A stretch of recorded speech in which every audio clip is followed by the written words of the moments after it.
우리는 요한복음 말씀을 계속 주일마다 나눠왔습니다. 이제는 지난주에 13장 1절 말씀 시작했고요.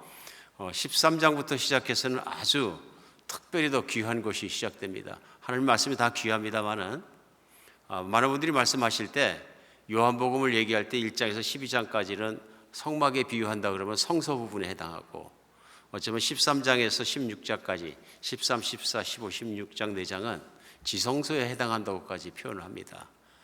타당성이 있다고 생각을 합니다. 물론 다 이제 성모, 성막 다 중요한 비유지만 우리 요한복음에는 우리 주 예수 그리스도의 말씀이 가득 나와 있고 하신 일들이 적혀 있습니다. 그런데 1장에서 12장까지 말씀을 보면 예수님이 오셔서 제자들을 선택하시고 가르치시고 또 제자들과 함께 각 고을을 다니시면서 복음을 전파하시고 천국을 선포하시고 병든 자를 고쳐주시고 죽은 자도 살리시고 하는 기적과 내용들이 가득 나옵니다. 근데 13장부터 시작해서는 이런 다른 사람들과 보내시는 그 사역의 활동들을 마치시고 제자들하고만 보내시게 됩니다. 이제 믿는 사람들이죠. 그러니까 예수님을 따랐던 제자들에게 집중하셔서 13, 14, 15, 16장에는 주로 우리 다락방 강화라고도 얘기하는데요, 제자들을 만나서 제자들을 한 장소에서 가르치신 말씀이 빼곡하게 나오고 있습니다. 근데 예수님께서 이제 이 말씀 마치시고 이 절차를 끝내시고 그 십자가에 못 박혀서 피 흘려 돌아가시는 일을 겪으시게 됩니다. 그래서 마음속에 있는 것을 다 제자들에게 쏟아놓으시고 말씀하신 내용이 됩니다. 그래서 우리는 그 요한복음 특별히 13장에서 16장까지 말씀이 계속되면서 제자들이 예수님 발밑에서 배웠던 것처럼 우리 믿는 사람이 살아야 될 길들과 그런 모든 진리와 모든 것에 대해서 막 쏟아내 주십니다. 오늘도 우리가 요한복음 13장 말씀을 나눌 때 그렇게 지성소에 들어간 것처럼 예수님 얼굴과 얼굴로 뵙는 것처럼 정말 예수님께서 모든 걸 우리에게 쏟아 부어주시는 것 같은 그런 진리의 말씀과 맞닿는 그런 정말 깨달음이 있는 그런 시간이 되기를 간절히 바랍니다. 13장 1절은 지난주에도 나눴습니다만 1절은 시작하자마자 6월절 전에 예수께서 자기가 세상을 떠나 아버지께로 돌아가실 때가 이른 줄 아시고 세상에 있는 사람들을 사랑하시되 끝까지 사랑하시니라 말씀 나눴습니다. 오늘 사도 요한이 이거 정하면서 때가 어느 때냐면 6월절 전에 하고 얘기했습니다. 그러니까 하루가 지나면 6월절인데 이제 이틀이 지나면 6월절인데 그 6월절 바로 직전에 예수님이 제자들과 함께 시간을 지내기 시작하셨는데 그것이 뭐냐면 다락방에서 예수님이 함께 보내셨다. 이제 이 시간이 끝나면 예수님께서 붙잡혀 가시고 고난당하시고 십자가에 못 박혀 돌아가시게 되고 6월절이 됩니다. 오늘 그래서 많은 사람들은 6월절을 세기 위해서 예루살렘에 와 있었는데 그러니까 예루살렘에 왔던 사람들이 예수님을 환영도 하고 기적도 보고 가르침도 받고 그랬던 거죠. 오늘 그런데 이제 그 6월절이 막상 다가오자 예수님께서 제자들과 함께 다락방에서 제일 먼저 하신 일이 뭐냐면 성찬을 나누셨다고 합니다. 오늘 요한복음에 나오지 않습니다만 6월절에 하신 일이 뭐냐면 마태복음, 마가복음, 누가복음에 나오고 있으면 성찬을 나누셨습니다. 6월절 식사를 마지막으로 나누신 거죠. 그리고 오늘 말씀이 계속되면서 마귀가 시몬 아들 가룟 유다의 마음에 예수를 팔려는 생각을 넣었더라. 때가 가까워오니까 나중에 요한 사도가 모든 과정과 예수의 십자가 사건과 부활을 다 체험하고 나서 쓴 거죠. 그때 마귀가 이미 가룟 유다의 마음속에 예수를 팔아먹을 마음을 그때 최종적으로 집어넣어줬구나 하고 느꼈던 것입니다. 그래서 가룟 유다는 예수님을 죽일 생각으로 예수님을 팔 것을 결심하게 된다 하는 내용을 말합니다. 물론 이 말씀이 우리가 또 잘못 생각하면 어차피 죄를 짓는 건 다 마귀한테 속아서 죄 짓는 거니까 죄 짓는 것도 마귀 탓이지 내 탓은 아니구나 이렇게 생각해서는 안 되겠습니다. 그러나 죄를 짓는데 마귀가 눈에 보이지 않지만 큰 역할을 하는 것이 한 줄 가운데 나타나긴 합니다. 마귀는 들어와서 유혹을 하고 죄를 짓도록 끌어가고 사람이 거기에 같이 마음을 합하고 부안해동됐을 때 죄가 탄생하게 되는 거구나 하는 것을 우리는 알 수 있습니다.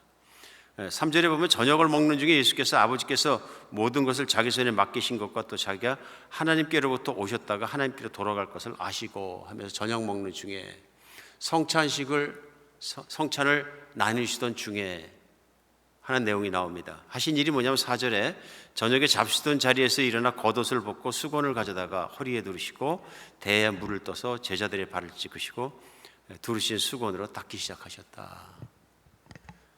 성찬을 나누시던 중에 예수님께서 일어나셔서 대야를 가지고 물을 떠오셔서 제자들을 한 사람 한 사람 발을 씻고 수건으로 닦아주기 시작하셨다 하는 내용이 나옵니다. 세족식을 하신 거죠. 갑자기 발을 닦아주신 것입니다. 오늘 세족식의 내용이 제자들에게는 후일 굉장히 중요한 일로 남았을 것 같습니다. 남을 수밖에 없는 사건이었고 이 사건을 통해서 깨달은 것도 깊었고 많았을 것으로 생각이 듭니다. 그런데 말씀이 계속되면서 제자들 중에 특히 베드로 사도는 예수님이 자기 발을 닦아줘야 되는 이유를 전혀 이해하지 못했습니다. 당혹스럽기도 하고 거부합니다. 닦지 못하게 거부하는 거죠. 그럼에도 불구하고 예수님은 설명하시고 강행하십니다. 말없이 제자들의 모든 발을 다 닦아주셨습니다. 물론 그 중에는 가로딘 유다의 발 2개도 포함되어 있었던 것이죠. 오늘 예수님께서 발을 씻어주셨다. 왜 하필 발을 닦아주시냐? 여러 가지로 우리 생각해 볼 수 있습니다. 오늘 말씀을 이렇게 보면서 예수님께서 제자들의 허리 굽혀 꿇어 앉아 발을 닦아주셨던 이유만으로도 쉽게 해석이 됩니다. 많은 분들이 쉽게 해석을 합니다. 그냥 그렇게 겸손하게 섬기고 살라는 얘기야. 결국 발을 닦아주는 건 겸손한 것이야. 쉽게 결론에 도달할 수 있습니다. 그리고 섬기는 것이 결국 남는 것이라 가르치고 본을 보이시는 것뿐이야. 생각할 수 있을지 모르겠습니다. 오늘 말씀이 계속되면서 훨씬 더 중요한 뜻이 있는 것을 예수님이 한 가지 한 가지씩 풀어주십니다. 오늘 이 말씀을 이해하기 위해서 필요한 것이 있습니다. 왜 발을 닦아주셨느냐 하는 부분입니다. 왜 발을 닦아주셨느냐.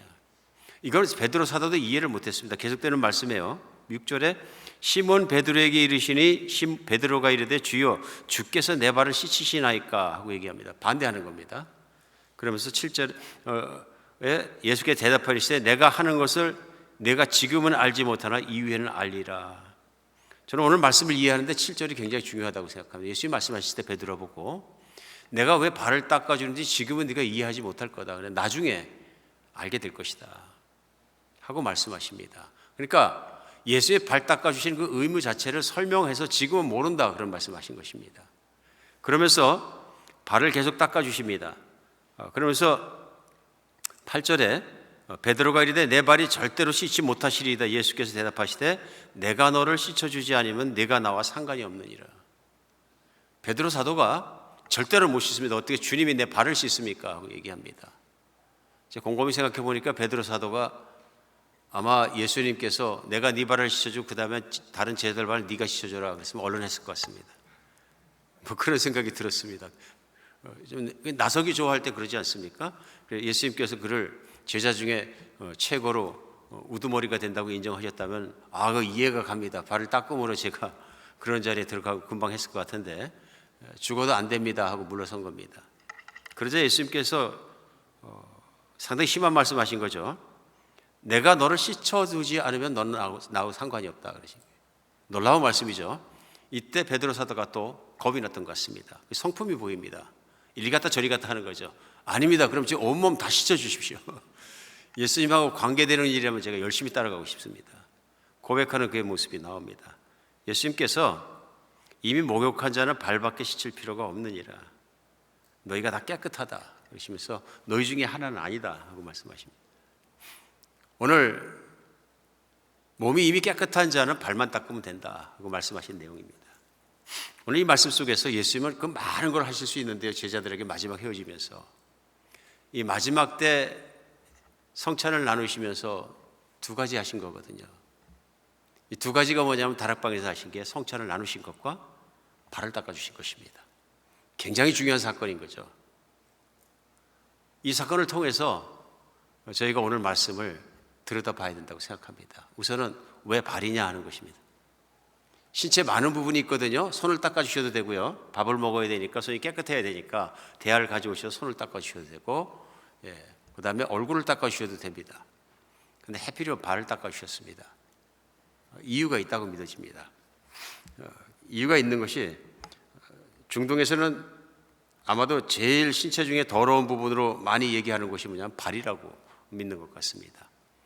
역사적으로 예전에도 많이 그랬던 것 같고요. 중동과 근동 지방에서는 많이 그런 생각을 했던 것 같습니다. 2008년도에 미국 부시 대통령께서 저 이라크 가서 기자회견을 하신 적이 있습니다. 이라크 총리와 함께 기자들을 앞에 두고 회견했는데 그 회견장에서 이 전쟁은 아직 끝나지 않았다. 이라크 모든 백성들이, 전쟁은 미국 승리로 끝났지만은 모든 백성들이 평화를 찾고 세계 평화가 오고 테러리즘이 없어지고 할 때까지는 이 전쟁은 아직 끝나지 않았다 얘기를 하자, 기자 중에 한 사람이 전쟁은 이미 끝났다 하면서 소리를 지릅니다.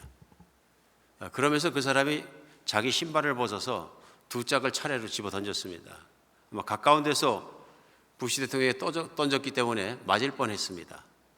부시 대통령이 아주 민첩하게 피하셨는데요. 그리고 그 기자가 부시 대통령을 해서 모욕적인 말을 해서 당신은 개다 하는 소리까지 했던 그런 기사가 나고 세계가 참 많이 듣고 아는 적이 있습니다.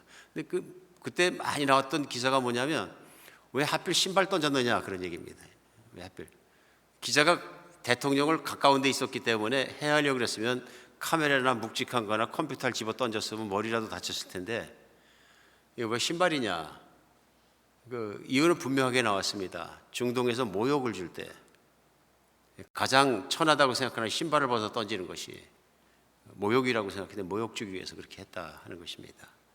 실제로 이 기자가 이라크 출신인 것이 드러났고요. 이집트의 카이로에서 방송되고 있는 이라크 방송의 기자로 활동하고 있던 기자였었는데 화가 나니까 그랬던 것 같습니다. 그래서 저주하기 위해서 던졌는데 이라크의 사담 후세인이 무너졌을 때 이라크 사람들이 사담 후세인을 저주하면서 어떻게 했냐면 동상이 무너지니까 그 동상을 가서 신발로 막 때렸어요. 그러니까 그 뉴스에 나올 때 그걸 보고 좀 뭔 짓이나 했는데 그들이 볼 땐 신체 중에 가장 천하고 더럽다고 생각해 신발을 벗어 때리니까 그 사람이 모욕을 주기 위해서 그렇게 했던 것이죠. 깨끗하지 않다는 얘기입니다. 일단은 그 예수님께서 발을 닦아주신 것도 더러운 것이 발이다 하는 의미를 포함하고 있습니다. 그런 의미에서 생각해 보니까 이력서라는 단어가 생각이 났습니다. 우리 직장에 취직하거나 어디를 갔다 이제 할 때는 이력서를 제출하지 않습니까? 이력서가 무슨 뜻인가 하고 찾아보니까 그 이자가 무슨 이자냐면 신발 이자거든요. 신발이라는 한자가 이자인데 신발의 역사를 기록하는 것이 이력서인 거죠. 그리 따져보면 발이 다닌 역사입니다. 발이 다닌 역사. 이력서를 내라는 것은 내 신발이 돌아다니는 것을 한번 적어보라는 얘기죠. 오늘 그 이력서에도 나와 있는 것처럼 오늘 발은 사람들의 행위를 그대로 드러내고 있습니다. 죄악을 범하기에 발이 빠른 발, 뭐 이런 성경의 표현들이 나오는 게 뭐냐면 빠른 발로 가서 악을 범하고 그런다. 그 발길이 닿는 곳에 악이 있다. 그 인생의 행적들을 얘기하면서 죄악을 생각나게 합니다. 오늘 예수님이 닦아주신 발은 때가 묻고 먼지 않고 더러워서 닦아주신 것보다 예수님이 닦아주신 발의 이유는 죄악을 씻어주신 것이죠.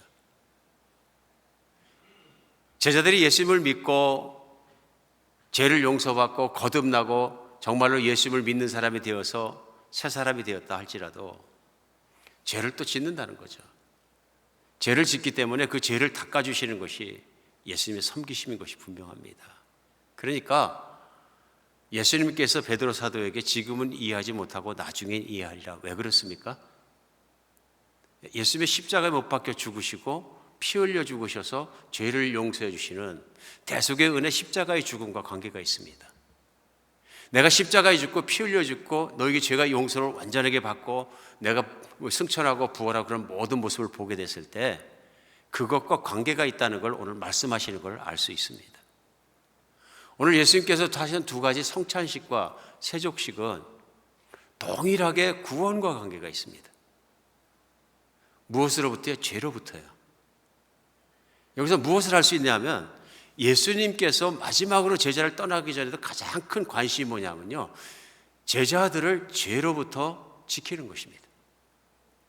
죄로부터 깨끗한 자, 하나님 복받은 자, 하나님의 자녀로서는 모습으로 세우는 것입니다. 오늘 성찬식이 그런 것 아닙니까?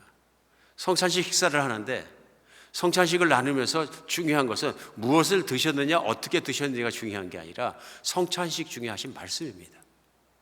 마태복음 26장 26절부터 29절에 보면 예수님께서 그 이유를, 성찬식의 목적을 그대로 설명해 주십니다. 26장 26절에요. 그들이 먹을 때 예수께서 떡을 가져 축복하시고 떼어 제자들에게 주시며 이르시되 받아 먹으라, 이것은 내 몸이니라 하시고, 또 잔을 가지사 감사기도 하시고 그들에게 주시며 이르시되 너희가 이것을 마시라, 이것은 죄사함을 얻게 하려고 많은 사람을 위하여 흘리는 바 나의 피 곧 언약의 피니라. 성찬식 할 때 중요한 것이 이거거든요. 예수님께서 떡을 나눠주시고 이것은 내 몸이라 너희가 받아 먹으라 하시고, 포도주잔을 돌려주시면서 이거는 많은 사람을 위하여 흘리는 바 나의 피 언약의 피니라 말씀하시면서 그 포도주의 의미를 설명해 주신 거예요. 물론 비유입니다. 예수님과 꼭 떡을 먹어야 구원받고 그 포도주를 마셔야 구원받는다는 말씀이 아니고 비유적으로 말씀해 주신 것이죠. 너희가 내 몸을 먹고 내 피를 마셔야 너희가 구원을 받을 것이다. 너희가 나를 믿고 내가 너희를 위해 몸이 찢기고 창에 찢어지고 그다음 피를 다 쏟고 그래서 십자가에 내가 제물로 죽은 것을 너희가 믿고 나를 따르고 나를 믿으면 나로 말미암아서 너희 죄가 용서받고 깨끗해질 것이다. 이때가 유월절 때입니다. 유월절이 대표적인 것은 무엇이냐면 이스라엘 백성이 이집트에 종살이 하다가 홍해를 갈리고 나와서 하나님 구원받은 것을 기념하기 위해서 하나님이 가르치신 것이에요. 그래 이미 이집트 땅에 있을 때 그들이 노예를 벗어날 때에 유월절에 대한 기회를 설명해 주시고 유월절을 지키게 하시거든요. 그때 중요한 게 뭐냐면 어린 양을 잡아서 희생의 양으로 문인방에 바르고 고기를 먹는 일입니다. 유대인이라면 예수님께서 내 몸을 먹고 피를 마신다는 얘기를 유월절 어린 양에 비교해서 제물로 바쳐진 어린 양처럼 내가 제물로 바쳐지고 너희 죄를 위해서 피를 흘리고 살이 찢겨 죽었을 때 너희는 그것을 믿어야 살 것이다 하는 것을 미리 말씀해 주신 것을 알 수 있습니다. 그래서 행하신 성찬과 세족식은 구원이라는 단어를 알지 못하고는 해석이 안 됩니다. 이래서 해석이 안 됐던 것이죠. 오늘날도 13장 말씀을 우리가 그냥 일견 읽다가 그냥 겸손하는 말씀이구나 이렇게만 받아들이면, 또 착한 일 하라는 말씀이구나 이렇게만 받아들이면 실제 예수님께서 원하시는 원래의 뜻을 놓칠 수 있습니다. 여기서 우리는 발견할 수 있는 것이 있습니다. 이 모든 걸 예수님께서 제자들을 또 우리를 사랑하셔서 하셨다는 것입니다. 억지로 하신 것이 아니라 사랑하셔서 하셨다는 얘기입니다. 누구에게 필요한 일이냐면 예수님 자신을 위해서가 아니라 제자들에게 필요한 일이고 우리에게 필요한 일입니다. 무엇이 필요한가 하면 죄를 용서받아야 하나님과 함께 살 수 있고 하나님과 함께 살아야 복이 오거든요. 인간이 누리는 최고의 복은 하나님이 주시는, 창조자가 주시는 모든 것을 받아 누리는 것입니다. 자기 재주와 자기 재능대로 또 운이 좋아서 인생에서 먹고 살 게 많고 건강해서 사는 복이 아니라 하나님을 만나서 하나님의 사랑 속에 살아가는 그것입니다. 그 좋은 관계가 회복되기 위해서는 죄 문제가 반드시 해결돼야 되는 것이죠. 그러므로 제자들을 사랑하고 사람들을 사랑하시기 때문에 우리 예수님의 가장 큰 관심사는 어떻게 죄로부터 이들을 해방시키냐예요. 이제 예수님께서 이 모든 일을 행하시겠지만 문제는 제자들이 예수님의 그런 것을 말씀을 알아듣고 믿는 데 있습니다. 오늘 예수님은 십자가에 못 박기 이전에 미리 다 말씀을 하시고 시간이 지나가서 그 일을 일어났을 때 예수님을 깊이 믿을 수 있도록, 그래서 죄로부터 진정 깨끗해지고 새 사람이 되어지고 또 계속적으로 죄가 없는 사람으로 살아갈 수 있도록 예수님께서 제자를 세우고 있는 모습을 볼 수 있습니다. 이게 예수님의 사랑입니다.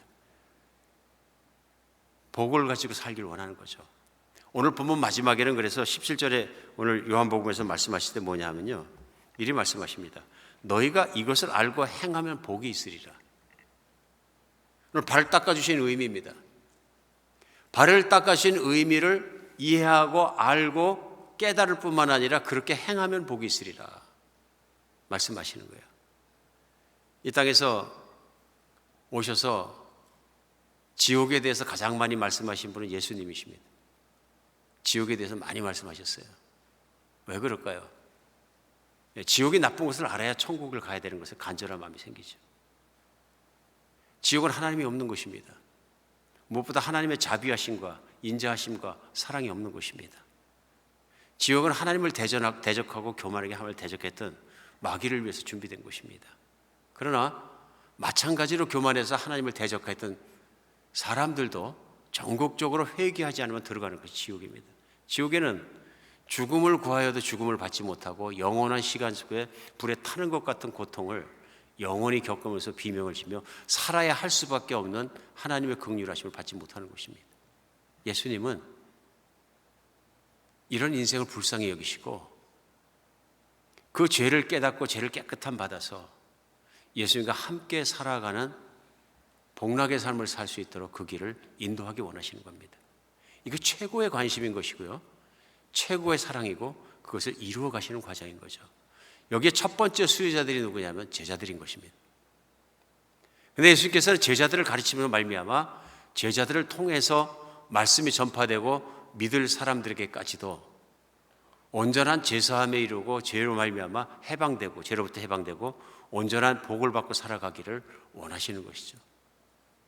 이것이 세족식의 의미입니다. 한번 예수님을 믿고 예전에 진 죄가 다 용서받고 새 사람이 되었다 할지라도 사람이 세상에 살아가고 육신이 있는 동안에는 자꾸 죄를 짓게 된다. 자꾸 죄를 짓게 되더라도 꼭 죄를 씻어야 된다는 것입니다. 오늘 예수님이 더러운 발을 씻어주신 더러운 발은 죄를 의미하는 것이고 그 더러운 발을 씻는 것은 죄를 씻는 것을 의미합니다. 오늘 제자들은 죄가 묻었으면 그날 죄를 닦아야 된다는 것에 대해서 오늘 본을 보여주신 것을 알 수 있습니다. 오늘 그런데 말씀이 계속되면서 여기서 끝나지 않으시고요, 오늘 12절에 보면은 그들의 발을 다시 씻으며 옷을 입으시고 다시 앉아 그들에게 이르시되 내가 너희에게 행한 것을 너희가 아느냐? 너희가 나를 선생이라 또는 주라 하니 너희 말이 옳도다. 내가 그리하다. 내가 주와 또 선생이 되어 너희 발을 씻었으니 너희도 서로 발을 씻어주는 것이 옳으니라. 15절 말씀에요, 내가 너희에게 행한 것 같이 너희도 행하게 하려 하여 본을 보였노라 말씀하십니다. 내가 너희 발을 씻은 것처럼 너희도 형제간에 발을 씻는 것이 옳다고 말씀합니다. 또 내가 발을 씻은 이유 중에 하나가 뭐냐면 너희도 그렇게 하기 위해서 내가 그렇게 했다 얘기합니다. 오늘 이 말씀 우리가 곰곰이 생각해 보지 않을 수가 없습니다. 왜냐하면 오늘 끝나는 말씀이 다시 한번 말씀드리면 이렇게 하는 자가 복이 있다고 17절에 말씀하시기 때문에 그렇습니다. 이렇게 행하는 자가 복이 있다. 내가 발을 씻은 것처럼 너희도 서로 발을 씻고 그렇게 살아가는 것이 복이 있다 말씀하시는 겁니다.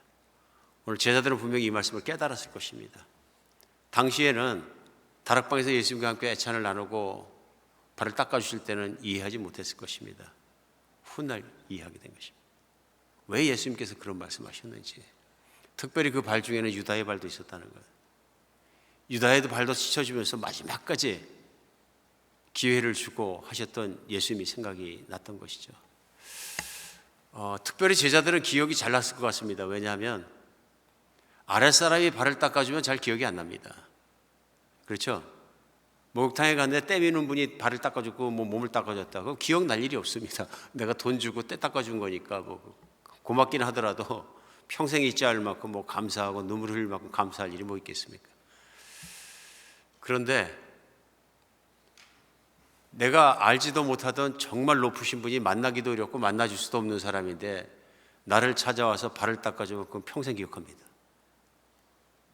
한국에서 요즘 굉장히 유명한 슈퍼스타 무슨 영화배우나 가수가 발을 닦아주면 기억이 나시겠습니까? 대통령이 발을 닦아주면 기억이 나시겠습니까? 평생 잊지 않을 것입니다. 예수님이 닦아주셨기 때문에 제자들은 평생 기억했을 것입니다. 무엇을 기억했느냐는 것입니다. 무엇을 기억했느냐? 이 세족식을 자기가 내 발을 닦아주신 예수님을 생각할 때 무엇을 기억했느냐? 내 죄를 닦아주고 내 죄를 용서하신 예수님, 내 죄를 품어주신 예수님, 내가 깨끗해지길 바랐던 예수님을 기억하게 된다 그런 것입니다. 그렇게 기억을 하니까 뭐가 달라졌겠습니까? 나 같은 죄인을 사랑해 주시고 그렇게 섬겨 주신 예수님처럼 나도 교회에서 죄인들이라도 섬겨야 되겠다. 나도 세상에서 죄인들을 섬겨서 죄로부터 예수님이 그러하신 것처럼 돌아오게 해야 되겠다. 예수님은 나도 오늘 예수님처럼 십자가에 몸을 받고 피를 흘려 죽고 하라고는 하지 않으십니다. 그러나 오늘 예수님께 하신 일 중에서 죄를 용서받도록 하고 죄를 닦아주고 하는 그 일에 대해서는 너희도 할 수 있고 너희도 행하라고 하시는 말씀이 분명합니다. 오늘 말씀 속에서 우리 두 가지는 분명하게 생각해야 될 것이 있습니다. 첫 번째 게 뭐냐면요, 죄에 대한 태도입니다. 예수님이 이 세상을 살아가는 동안 제자에게 간절히 바라신 것이 있다면 그것입니다. 제자들이 죄를 가지고 인생을 마치지 않기를 원하신 겁니다. 제자들이 매일매일이라도 죄를 깨끗이 닦아서 하나님을 만날 때는 죄가 없는 존재로 늘 만나면서 하나님과 동행하며 살기를 원하신 겁니다. 예수님과 예수를 믿는 사람이 동행하지 못하게 만들고 있다면 그건 죄입니다. 죄 없이 살기를 원하신 거예요. 죄를 닦아내기를 원하시고 그 일을 위해서 자신을 다 주신 거예요.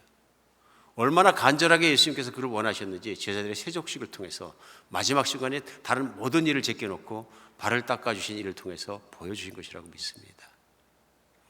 우리 예수님께 늘 감사한 마음으로 예수님께서 죄를 대하고 보시고 미워하고 보시는 것처럼 저희도 그렇게 살아가는 사람이 되었으면 좋겠습니다. 오늘 두 번째 배울 수 있는 것이 있습니다. 나는 예수님의 본을 따라 어떻게 살아야 되느냐 하는 것입니다. 오늘 나를 본받으라고 말씀하시는데요, 내 죄만 싸울 것이 아니라 우리 형제 자매의 죄에 대해서도 품어주고 깨끗하게 해주고 함께 도와주는 사람이 된다. 특별히 공동체에 대한 것을 생각하게 합니다. 오늘 처음에 말씀 시작하면서 이것은 지성소와 같은 말씀을 나눴는데요, 그 이유가 왜 그러냐면요, 그 전에는 믿는 사람이나 안 믿는 사람이나 모든 분에게 천국을 선포하시고 또 천국을 보여주시고 하는 일로 예수님께서 사역을 하셨거든요. 가는 곳마다 수천 사람, 수많은 사람들이 예수님을 따랐습니다. 보편적인 일반적인 천국을 전해주신 거죠. 오늘 13장부터는 천국 백성이 된 제자들이 어떻게 무엇을 위해 살아가야 되는지에 대해서 다 쏟아서 보여주고 있는 거예요. 그러니까 지성소인 거죠. 중요한 내용입니다. 예수를 믿은 것으로 끝난 게 아니라 예수를 믿은 사람이라면 어떻게 살아야 되는지를, 예수님이 바람이 무엇인지를, 마음속에 있는 것이 무엇인지를 오늘 보여주시고 가르쳐 주신 내용인 거죠. 오늘 이 말씀 속에 나온 것이면 서로 발을 닦아주는 일입니다. 물론 죄는 미운 것입니다. 근데 교회가 사실은 예수님 말씀을 따라서 살아가면서도 반쪽만 순종한 경우도 많았습니다. 2000년 교회 역사에 보면은 한 가지는 분명히 했습니다. 정죄하고 추례하고 징계하는 것 열심히 한 시기가 있었습니다. 특별히 유럽교회에서는 이단 같은 경우는 조금이라도 이단이 발견되면 막 다 죽이는 시즌도 있었습니다. 그래서 이단을 색출할 때 10만 명, 20만 명이 죽기도 했습니다. 그럴 만큼 교회를 물들지 않도록 철저히 지키기 위해서 열심히 한 적이 있습니다. 그 말씀도 맞죠. 왜냐하면 교회는 거룩한 것이나 깨끗이 지켜야 되는 것이 맞습니다. 근데 우리가 생각해 볼 때 교회는 또 큰 일이 있습니다. 교회는 죄인이 용서받는 것입니다. 그게 굉장히 큰 일인 것이죠. 예수님의 제자들에게 하신 발 닦는 일도 그런 것이죠. 죄인의 죄가 닦아지는 일입니다. 오늘 이것을 교회로 자꾸 말씀드린 이유가 왜냐하면 제자들과 예수님 그 모습과 관계를 생각해 볼 때 여지없이 교회입니다. 예수님과 예수님을 따르는 사람의 공동체가 교회거든요. 실제로 마태복음 16장에 보면은 그 16장 19절에 예수님께서 베드로의 고백으로 신앙 고백을 하니까 뭐라 그러시냐면 내가 이 고백 위에 교회를 세우겠다 하시면 내 교회를 세우겠다 그러셨어요. 그러면서 내가 축복합니다. 축복하는데 그 베드로에게 열쇠를 주겠다 말씀하시면서 천국 열쇠를 주겠다 그러십니다. 16장 19절에 보면 내가 천국 열쇠를 내게 주리니 내가 땅에서 무엇이든지 매면 하늘에서도 매일 것이요 내가 땅에서 무엇이든지 풀면 하늘에서 풀리리라 말씀하십니다. 무슨 말씀입니까? 교회 말씀하고 있는 거거든요. 내가 베드로의 고백 이후에 교회를 세우리니 내 교회를 세우겠다 하시면서 교회에 천국 열쇠를 주겠다. 천국 문을 열기도 하고 닫기도 하는 열쇠를 얘기합니다. 교회가 매면은 하늘에서도 매이고 교회가 풀면 하늘에서 풀릴 것이다. 교회가 정죄하면 하늘에서 정죄될 것이고 교회가 용서하고 풀면은 하늘에서 풀릴 것이다. 주기도문에도 나옵니다. 마태복음 6장. 하늘에 계신 우리 아버지여, 우리가 우리에게 죄 지은 자를 사하여 준 것 같이 우리의 죄를 사하여 주옵소서. 그렇죠? 마치 조건부인 것 같지만 우리가 우리에게 죄 지은 자를 풀어준 것 같이 용서한 것처럼 우리의 죄도 풀어주시옵소서. 여기서 단어가 뭐냐면 우리입니다. 제자들을 다 포함한 것입니다. 예수님은 주기도문도 그렇지만 가르칠 때 항상 뭐냐면요, 나가 아니라 우리를 가르쳤어요. 공동체에 대해서 말씀하시는 거죠. 교회에 대해서 말씀하고 계십니다. 그러니까 오늘 세족식도 제자들 전체를 놓고 공동체적 입장의 공동체에 말씀하시는 예수님의 말씀으로 받아들여야 바른 의미를 알 수 있는 것 같습니다. 이대로 적용하면 교회가 죄를 씻는 것, 교회가 성결하게 유지되기 위해서 성도가 서로 발을 씻죠 성결하게 유지되게 하는 것이 얼마나 중요한 일인지를 깨닫게 합니다. 교회에서 죄인을 보면 어떻게 하겠습니까? 교회 죄를 지는 사람 보면 어떻게 합니까? 시험 들어버릴 것입니까? 교회 생활하면서 시험 들은 얘기들을 참 많이 합니다. 많이 듣습니다. 교회에서 아주 흔하게 듣는 얘기 중에 하나가 뭐냐면 나 시험 들었다는 겁니다. 시험 들었다. 참 많이 하고 많이 듣죠. 예. 교회에서 제가 시험 든 얘기 중에서 그러면 정말 시험 들겠다는 생각 중에 하나가 뭐냐면 다른 성도가 죄 짓는 모습 보면 시험 들겠다. 그렇지 않습니까? 이호셉 목사가 죄 짓는 모습 보면 또 성도님들 시험 드신다. 언젠가 오래전입니다마는 주차 관리를 열심히 섬기시는 분이 시험 들어버리셨어요. 저한테 직접 말씀하셨어요. 교회를 안 나오시길 연락을 했더니 시험 들어서 안 나갑니다. 무슨 시험이 드셨습니까? 그랬더니 주차 일을 하다 보니까 어떤 부부가 주차장에 나와서 싸움을 하시는데 자기 평생에 그렇게 심한 욕을 하는 건 처음 볼 정도로 막 육두문자를 쓰고 욕을 하는데 남편이 아내를 보고 막 그렇게 보면서 그 남편이 교회에서 쓰임받는 분이었기 때문에 저는 이를 실망이 말할 수가 없었습니다. 그럼 보통 입에도 담지 못하는 말을 막 저주를 하고 자기 아내에게 막 쏟아붓는 걸 보면서 저런 인간은 믿지 않는 사람이라도 안 되겠다 싶은 마음이 들고 그 다음부터는 자꾸 그 사람이 떠올라서 교회에 나올 수도 없고 저는 교회 자체가 좀 문제가 있다고 생각합니다. 시험 들은 거죠. 그래서 제가 얘기했습니다.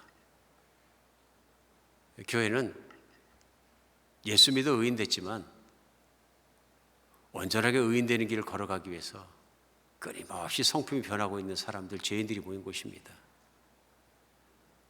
완전하지 않습니다. 끊임없이 변해가고 있습니다.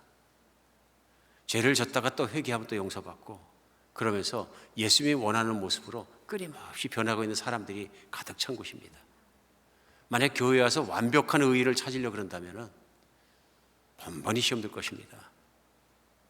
그러니까 우리 그 성도님을 위해서 함께 기도하고 그 성도님이 회개하고 돌아오시면 좋은 분입니다. 진짜 눈물로 회개하고 주님 앞에 나올 줄도 알고 봉사할 줄도 알고 열심히 섬길 줄도 아는 그런 분인데 가정 문제에 대해서만큼은 아마 맺히고 쌓인 게 있었던 모양입니다. 그게 그날 폭발한 것이고 그래서 서로가 좋아지는 과정에서 제일 나쁜 모습을 본 것 같습니다. 그 죄에 대해서 서로 다루고 그랬으면 좋겠습니다. 나도 그 성도님에 대해서 그 성도님을 말미암아 시험 든 사람이 있는 걸 제가 얘기를 하고 또 깨달을 수 있도록 돕겠습니다. 교회를 나오십시오. 결국 안 나오셨어요. 안타깝게 생각합니다. 용서가 안 되는 거 그랬던 것 같습니다. 그러니까 문제는 용서를 해야 되는 겁니다. 나도 연약한 사람이라는 거. 나중에 보니까 이제 그렇게 싸웠던 부부도 알게 돼서 그 부부도 나가고 이분도 나가고 다 나가버리셨는데 제가 그러란 얘기는 아니었는데 이분은 또 고자질했다고 시험 들었겠죠. 서로 다 시험 들고. 시험이라는 게 뭡니까? 그건 내 기준이 맞지 않다 그런 얘기입니다. 근데 사실은 어떻게 해야 됩니까? 자기가 듣고 자기가 시험이 되면 그 성도에게 얘기했어야 되는 거죠. 기분 상하지 않게. 정말 많이 실망스럽습니다. 이렇게 하면 되겠습니까? 얘기를 하고. 그것도 하기 힘들면 그 성도를 위해서 새벽 기도 나오고 교회 나올 때마다 기도해드리죠. 하나님, 저가 회개하고 바른 자리 들어오게 해주세요. 이게 예수님의 심정 아니겠습니까? 예수님이 내 죄 때문에 발을 닦으셨습니까? 제자들 죄 때문에 발을 닦아주시는 거죠. 제자들 죄 때문에 십자가에 못 박혀 죽으시고 너희도 이렇게 해라. 그 다음에 14장 계속해서 강화하시면서 나온 강의 내용이 무엇이냐면 너희 서로 사랑하라입니다. 핵심이요. 내가 새 계명을 너에게 주느니 이것이 바로 이 부분에 나오는 말씀입니다. 너희 서로 사랑하라. 너희 서로 사랑할 때 죄인된 형제가 죄를 정말 깨끗이 닦고 돌아올 수 있도록 내가 대신 회개도 하고 내가 대신 사랑해서 기도도 하고 내가 가서 충고도 하고 내 형제를 구해야 될 것 아니냐. 이게 사랑인 거죠. 정말 그런 것 같습니다. 교회가 가장 잘 되는 교회는 죄를 고백하고 그래서 죄가 용서받을 수 있는 교회입니다. 교회가 가장 그리스도의 사랑이 넘치는 교회는 그런 교회라고 믿으십니다. 목장 모임도 그런 것이죠. 죄인이 가서 내 죄를 고백하고선 함께 기도해주고 죄를 용서받을 수 있는 것. 그만큼 솔직해질 수 있는 것, 그만큼 믿을 수 있는 것. 왜? 목장의 다른 목원들이 나를 사랑하기 때문에. 내가 그 사랑을 믿기 때문에 내가 부끄러운 걸 얘기해도 부끄럽지 않다. 왜냐하면 죄로부터 나를 지키는 것이 중요하거든요. 그 깨달음이 오고 그 길로 가는 것이 서로 돕고 깨끗하게 나가는 것이 공동체의 모습이라고 생각이 듭니다. 언젠가 선교단체를 섬기는 사역자 중에서 25살 먹은 젊은 사역자가 저를 만나길 원해서 만난 적이 있습니다. 그랬더니 부탁을 합니다. 목사님, 일주일에 한 번씩만 저를 30분씩만 좀 만나주셨으면 좋겠습니다. 젊은 사역자 귀하게 보여서 그러세요. 그럼 그랬습니다. 첫 주에 만났는데 만나자마자 대뜸 하는 말이 그거였어요. 목사님, 제가 문제가 좀 있습니다. 뭐가 문제입니까? 사역은 잘 되는데 제가 음란함에 빠져서 인터넷에 성중독이 돼가지고 음란 사이트를 안 들어갈 수가 없습니다. 그래서 깜짝 놀란 거죠.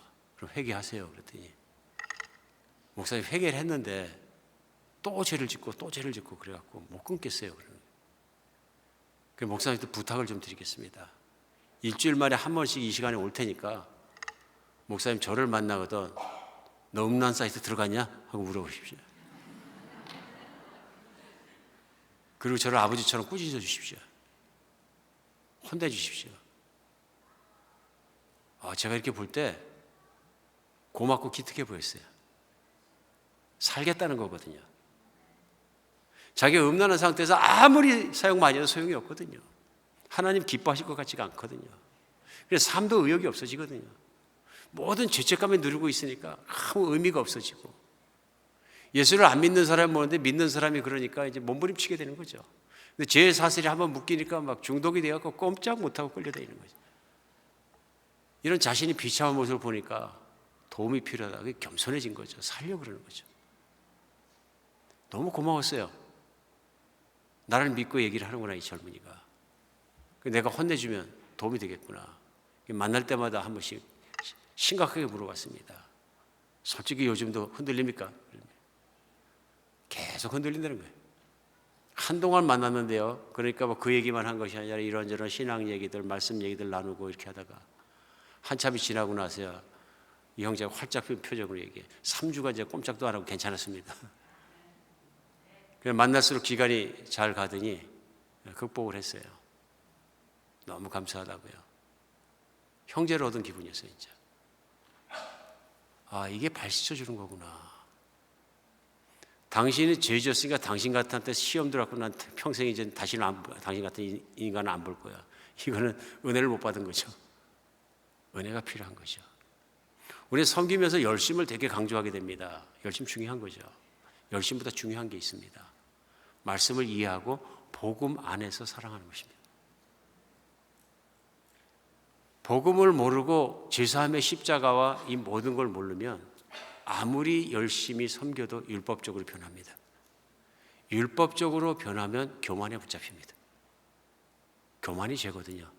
교회에서 우리가 가장 흔하게 범하는 죄는 교만입니다. 교만입니다. 교만이 하나님 없이도 살 것처럼 행동하게 하고 교만이 모든 걸 만들잖아요.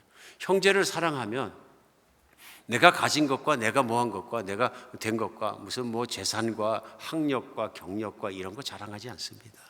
교만해지면 이거 자랑하고 싶어서 못 견뎌요. 교회에서 그런 거 자꾸 자랑하고 드러내기 시작하면 무슨 일이 일어나면 형제를 죄악에 빠지지 않고 이렇게 세우는 것이 아니라 형제를 죄에 빠지게 합니다. 허영심을 부추기거든요. 나만 교만한 것이 아니라 다른 형제자매 허영심을 부추겨갖고 자기 능력에도 넘게 막 그냥 과시하게 되고 막 이런 모습들이 술술 따라가게 만드니까 실족하게 만드는 거죠. 사람을 실족하게 하는 일이 없을 수는 없으나 실족해 하는 자는 화가 있도다. 복이 있도다 반대입니다. 그렇죠? 그러니까 예수님을 따라 그 말씀을 따라 덕을 세우는 사람, 예수님 말씀을 듣지 않고 화를 자초하는 사람이 있는데요. 말씀을 이해하지 못하고 말씀을 따르지 못하면 자신도 모르는 사이에 큰 죄를 집니다. 교만은 모든 죄의 근본입니다. 하나님께 의지하지 않는 거거든요. 근데 우리가 육신적이라고 얘기할 때 이 교만을 방치하게 되면은 나도 모르는 사이에 덕을 세우는 게 아니라 화를 일으킵니다. 교만의 삶 중에서 많이 시험 들었다 하는 것이 왜 그러냐면요. 근데 교만 때문에 그런 것이 아닌가 비추어 봐야 합니다. 복음을 몰라서 그런 건 아닌가. 그러니까 복음을 중심으로 하나님의 은혜를 받고 은혜 때문에 섬기고 사랑하고 내가 한 모든 사역들은 덕이 됩니다. 그런데 복음을 벗어나서 섬기기 시작하면 화가 됩니다. 오히려. 교만해집니다. 섬겼으니까 교만해지고 또 드러내려고 하고 인정받으려고 인정 못하면 시험 들었다. 오늘 예수님의 섬김은 그런 섬김입니다. 말하지 않고 섬기셨습니다. 사랑은 말없이 실천하는 것입니다. 제자들의 죄 씻음과 그것이 필요하니까 말씀 없이 그 발을 닦아주신 거예요. 베드로한테 딱 오니까 베드로가 질문하고 거역을 하니까 말씀이 시작되셨는데 그 진리가 드러나게 된 것이죠. 오늘 예수님을 본받아 여러분과 저도 늘 그렇게 섬김 속에 살 수 있는 여러분과 제가 됐으면 좋겠습니다.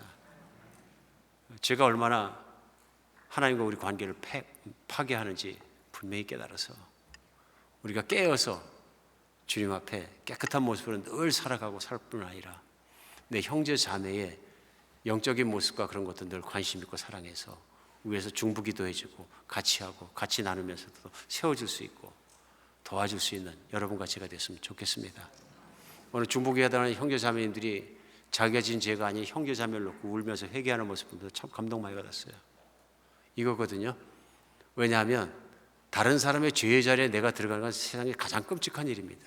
내가 죄를 져도 끔찍한데 그 죄를 내가 걸머쓰고 들어가서 내가 있는다는 것은 그 사람이 살고 버린 쓰레기통과 쓰레기를 뒤지는 거랑 똑같은 얘기입니다. 그럼에도 불구하고 할 수 있는 건 그리스도의 사랑 아니면 못하는 일입니다. 우리가 무엇보다 뛰어넘어서 이제는 그렇게 사랑하며 살아가고 섬기며 살아갈 수 있는 여러분과 제가 되었으면 좋겠습니다. 기도하겠습니다. 예수님,